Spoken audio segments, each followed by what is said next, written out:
समुद्र किनारे एक गांव में कृष्णाबाई नाम की बूढ़ी माताजी रहती थीं। वह भगवान श्री कृष्ण की परम भक्त थी। वह एक झोपड़ी में रहा करती थी।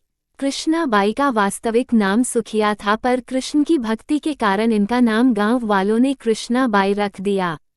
घर घर में झाड़ू पोछा बर्तन और खाना बनाना ही उनका काम था।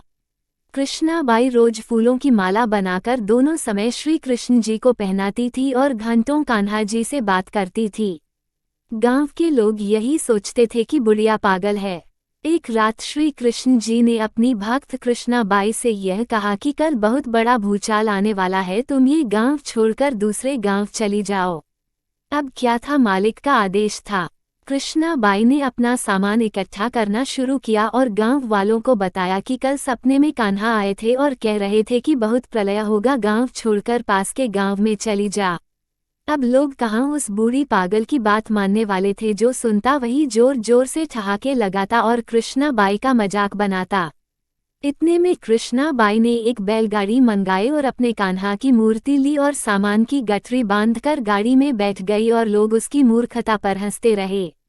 कृष्णाबाई जाने लगी। अपने गांव की सीमा पार कर अगले गांव में प्रवेश करने ही वाली थी कि उसे कृष्ण की आवाज आई, अरे पगली, जा अपनी झोपड़ी में से वह सुई ले आ जिससे तू माला बनाकर मुझे पहनाती है। ये सुनकर कृष्णाबाई बेचैन हो गई और तड़प गई कि मुझसे ये भारी भूल कैसे हो गई, अब मैं कान्हा की माला कैसे बनाऊंगी। उसने गाड़ी वाले को वहां रोका और बदहवास अपने झोपड़ी की तरफ भागी। गांव वाले उसके पागलपन को देखते और खूब मजाक उड़ाते रहे। माई ने झोपड़ी के तिनकों में फंसी सुई को निकाला और फिर पागलों की तरह दौड़ते हुए गाड़ी के पास आई। गाड़ी वाले ने कहा कि माई, तू क्यों परेशान है, कुछ नहीं होगा। माई ने कहा, अच्छा अब चल और जल्दी से अपने गांव की सीमा पार कर। गाड़ी वाले ने ठीक ऐसे ही किया। अरे ये क्या, जैसे ही सीमा पार हुई पूरा गांव ही समुद्र में समा गया। सब कुछ जलमग्न हो गया। गाड़ी वाला भी अटूट कृष्ण भक्त था।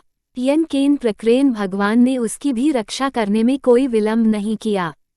इस कहानी से हमें ये शिक्षा मिलती है कि प्रभु जब अपने भक्त की मात्र एक सुई तक की इतनी चिंता करते हैं तो वह भक्त की रक्षा के लिए कितना चिंतित होते होंगे।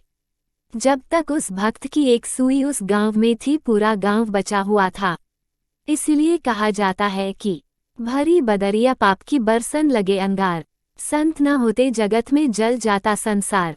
अर्थात अगर इस दुनिया में संत एवं अच्छे व्यक्ति न होते तो ये संसार कब का समाप्त हो गया होता।